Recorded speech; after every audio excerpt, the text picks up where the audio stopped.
السلام علیکم ورحمۃ اللہ۔ میری تمام اپنی اسلامی بہنوں سے گزارش ہے کہ جب وہ قرآن مجید کی تلاوت کریں یہ ایک غلطی نہ کریں، اس ایک غلطی سے بچیں۔ یہ اس لیے یہاں پر میں عرض کر رہا ہوں کیونکہ رمضان المبارک کا مہینہ چل رہا ہے اور اس ماہ مبارک میں کثرت کے ساتھ قرآن مجید کی تلاوت کی جاتی ہے۔ اسلامی بہنیں بھی کثرت کے ساتھ قرآن مجید کی تلاوت کرتی ہیں، جو کہ اچھی بات ہے۔ قرآن مجید کی تلاوت کرنے پر جو اجر و ثواب ہے، حدیث کا مفہوم ہے کہ ہر حرف کے بدلے ایک نیکی ہے، اور اللہ کے کرم سے وہ ایک نیکی 10 نیکیوں کے برابر ہے، اور رمضان المبارک میں اس کا اجر و ثواب بھی بڑھ جاتا ہے۔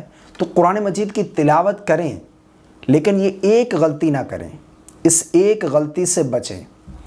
یاد رکھیے گا کہ اسلام میں عورت کی آواز کا بھی پردہ ہے، اسلام میں عورت کی آواز کا بھی پردہ ہے۔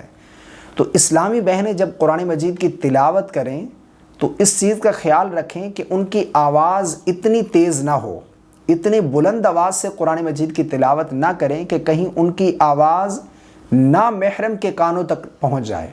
ٹھیک ہے، ان کی آواز کسی غیر مرد، کسی نامحرم مرد کے کانوں تک نہ پہنچے، اس چیز کا خاص خیال کریں۔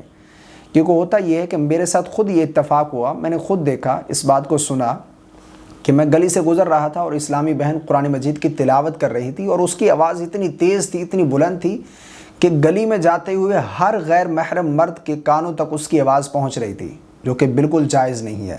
ٹھیک ہے، اس چیز کا خیال کرنا ہے، کیونکہ اسلام میں عورت کی آواز کا بھی پردہ ہے۔ اتنی تیز آواز سے، اتنی بلند آواز سے قرآن مجید کی تلاوت کرنا جائز نہیں ہے عورت کے لیے کہ اس کی آواز کسی غیر محرم، نامحرم مرد کے کانوں تک پہنچے۔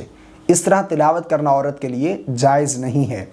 اور ہوتا یہ ہے کہ کیونکہ رمضان المبارک چل رہا ہے اور فجر کی نماز کے بعد جب گلی سے گزرنا ہوتا ہے تو ہوتا یہ ہے کہ خواتین جو ہے قرآن مجید کی تلاوت کرتی ہیں۔ بعض خواتین اتنی تیز آواز میں تلاوت کر رہی ہوتی ہیں کہ ان کی آواز گلی میں آ رہی ہوتی ہے، تو اس طرح نہیں کرنا چاہیے۔ اس طرح عورت کے لیے قرآن مجید کی تلاوت کرنا جائز نہیں ہے، اور اتنی کم آواز بھی نہ ہو کہ جس طرح کے دل ہی میں پڑھتے رہیں، زبان اور ہونٹ آپ کے حرکت ہی نہ کریں، الفاظ ہی ادا نہ کریں، تو اس طرح بھی جو ہے نا آپ کو ثواب نہیں ملے گا، پڑھنے پر جو اجر و ثواب ہے وہ آپ کو حاصل نہیں ہوگا۔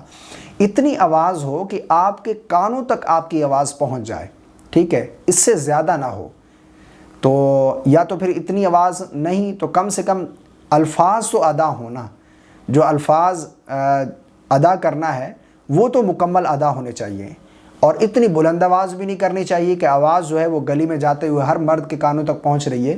تو اس طرح عورت کی، اسلام میں عورت کی آواز کا بھی پردہ ہے، اس چیز کا خیال کریں اسلامی بہنیں، یہ ایک غلطی بالکل نہ کریں۔ مجھے امید ہے آپ کو میری باتیں سمجھ آ گئی ہوں گی۔ اس کلپ کو اپنی اسلامی بہنوں تک پہنچائیں تاکہ وہ اس غلطی سے بچ سکیں۔